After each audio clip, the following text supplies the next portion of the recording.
Hamjambo watu wangu wa Power, watu tumetoka na wao mbali, watu wana follow Amigo channel.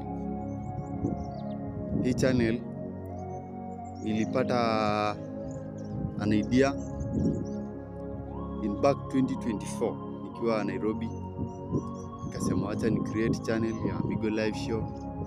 After all nilikuwa na post vitu FB, nikapata idea ya at least ya followers ya ma content creator, at least naweza toa content yenye ina make sense, yenye ina catch followers or non followers.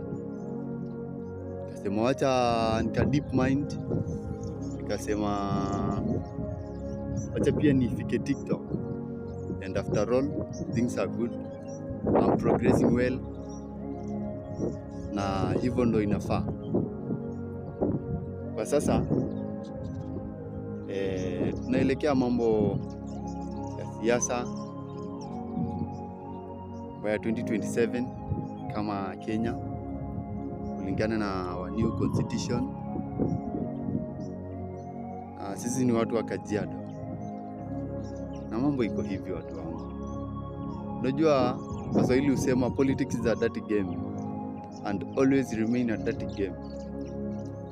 Fanya hivi mtu wangu, unajua kura yako ni siri yako, sawa? We piga mahesabu yako. Unajua politician ni watu tunawajua sana, tunawajua kama watu wenye wako na propaganda, manifesto zingine ya sifanyi ya mtu ubonga, lakini at long last hiyo kudeliver hiyo message alisema ndio ngumu.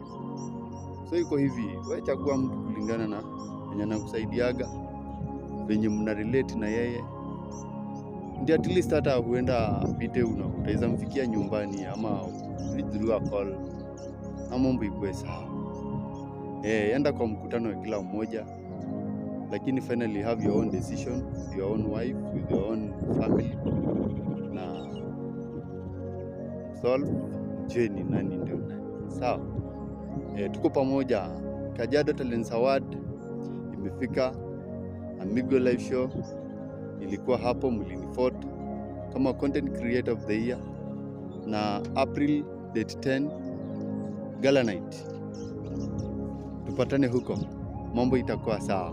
Taniona huko, takuwa chief target, and I want to break, but I want to win everything. I want to win more trophies, sawa? Tuko pamoja.